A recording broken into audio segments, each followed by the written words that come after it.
The United States of America is launching a ground military operation against Venezuela right at this moment. This is evidenced by several events and statements. Today, United States President Donald Trump announced the complete closure of the airspace over Venezuela and in the surrounding areas. He posted the corresponding statement on his social network, Truth Social, and wrote, quote, "To all airlines, pilots, drug dealers, and human traffickers, please consider the airspace over and around Venezuela completely closed. A few hours before this statement, Trump said that the United States would very soon begin taking measures to stop suspected Venezuelan drug traffickers from moving on the ground. This effectively meant the start of a military operation on land. At the same time, it became known that Trump had a phone conversation with Venezuelan President Nicolas Maduro last week, discussing a possible meeting. Apparently, the conversation went poorly.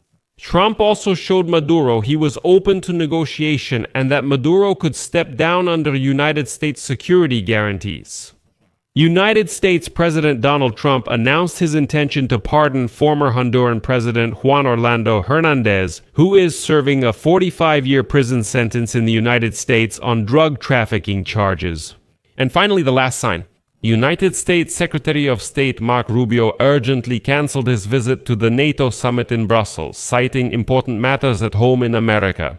My name is Alexei Pichi. Let's discuss this topic together. But before we start, I ask you to subscribe to this channel, like this video, leave any comment under this episode, and subscribe to my Telegram channel Pichi News. The link is in the description of this video. There we publish breaking news as it comes in.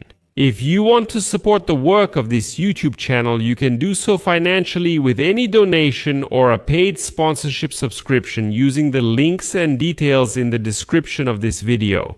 There are a variety of platforms there, so choose any form of support that's convenient for you. I will be grateful to you for that.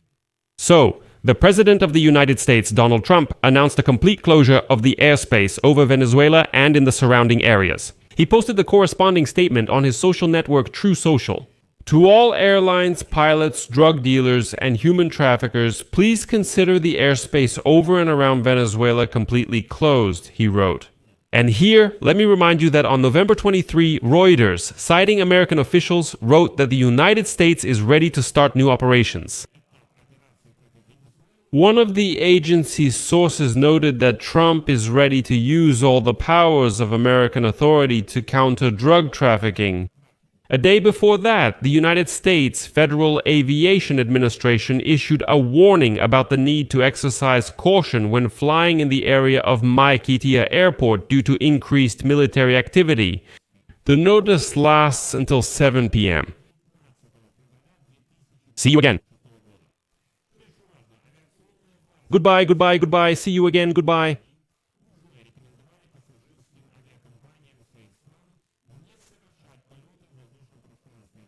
Good evening. Regarding the company and what? Anything on the Nintendo Entertainment System. By the way, a few hours earlier, Donald Trump stated that the United States would soon begin taking measures to stop suspected Venezuelan drug traffickers from moving around on land. He made this statement while addressing members of the United States military virtually. Here is his quote. "You probably noticed that people don't want to deliver cargo by sea, and we will start stopping them on land as well. It's easier to do this on land, and we will start doing it very soon. We're discussing drug traffickers and a military operation in Venezuela." Reportedly, the Donald Trump administration is considering options for action regarding Venezuela to combat what it calls President Nicolas Maduro's role in illegal drug shipments that unfortunately are killing Americans. Maduro denies, of course, any connection to illegal drug trafficking. And here's where the first interesting point comes up. The New York Times reports that United States President Donald Trump had a phone conversation last week with the same Venezuelan president, Nicolas Maduro, discussing a possible meeting. But apparently in Caracas, they refused the meeting or set some unrealistic conditions, and in Washington, instead of meeting, they decided to announce the closure of the airspace over that country. The New York Times, citing sources, reports that after talks between Trump and Maduro, no meeting was agreed upon between the leaders.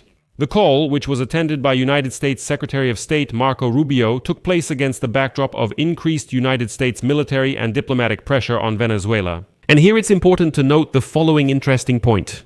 In just a few days, the United States State Department's decision to recognize the foreign terrorist organization Carteles de los Soles, which is linked to Nicolás Maduro, is set to take effect. In Caracas, in response, they accuse the United States of ridiculous lies and claim that such a cartel doesn't exist at all. And here comes the next piece of the puzzle connected to Marco Rubio. Right now, a lot of people are embellishing things. Ukrainian media are reporting that United States Secretary of State Marco Rubio might skip the NATO foreign ministers' meeting in Brussels. At a rather critical moment for Ukraine, when important negotiations about ending the war are taking place. Instead of Marco Rubio, United States Deputy Secretary of State Christopher Landau will attend the summit in Brussels. And now Ukrainian media are writing, quote, "The event occurs amid tense negotiations over President Donald Trump's Ukraine peace plan. Some European diplomats are expressing concern that their positions may not be taken into account in this process. NATO ministers' meetings usually take place twice a year, and it's rare for the United States Secretary of State to miss them. Minister Rubio has already attended many meetings with NATO allies, and expecting him at every meeting is impractical," a State Department spokesperson said. At the same time, Ukrainian and European representatives fear that Marco Rubio's absence could weaken United States' influence at a critical moment when peace talks with Russia are being discussed.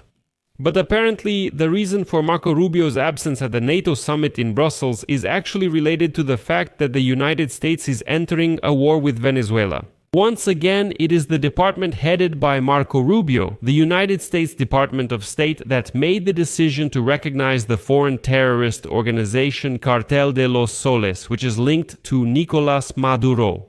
This decision is exactly what gives the United States military more authority for strikes against Venezuela, both air and ground strikes. That's why Marco Rubio is central to this story. The United States State Department announced a $50 million reward for capturing Nicolás Maduro. But at the same time, the United States is offering Maduro the chance to simply flee the country under a guarantee of safety. For example, to Russia or Cuba. And the Americans say, "We'll let you go, there will be a green corridor, just step down from power and leave the country." And after the conversation between Trump and Maduro last week didn't bring any results, it became clear that Maduro is not ready to take this step yet. And so Trump decided to play another card to fuel discontent among Maduro's inner circle. Today, Trump made a demonstrative statement about his intention to pardon former Honduran President Juan Orlando Hernández, who is serving a 45-year sentence on drug trafficking charges. Hernández served as the president of Honduras for 2 consecutive terms, from 2014 to 2022. He was arrested a few weeks after he left the office of head of state. And now, in 2024, a federal court in New York found him guilty of assisting in the importation of more than 400 tons of cocaine into the United States. The ex-politician received a 45-year prison sentence.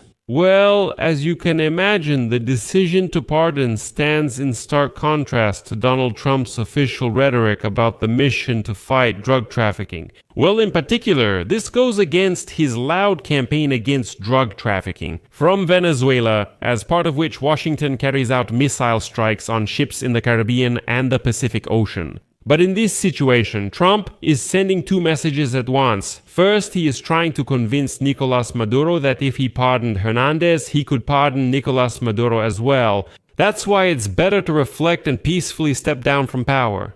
Well, and the second message is that Trump is guided by other political motives. He says Rick Simancata's win in Sunday's Honduras elections, yes, there were elections, will, per Maduro, let him and his narco-terrorists take over another country. Trump himself supports another candidate for president in Honduras, Nasrutito Asfuru, and promised to cooperate specifically with her. Therefore, the release of Hernández could restart political processes in Honduras. In general, as you understand, the struggle continues, and Trump is using both military methods of influence and purely political ones. I'll leave it at that. Share your opinions and conclusions in the comments under this episode, subscribe to the channel, hit the bell, and don't forget to like. Don't forget to support this channel's work with your donation. That's all for now. Take care. Goodbye, everyone.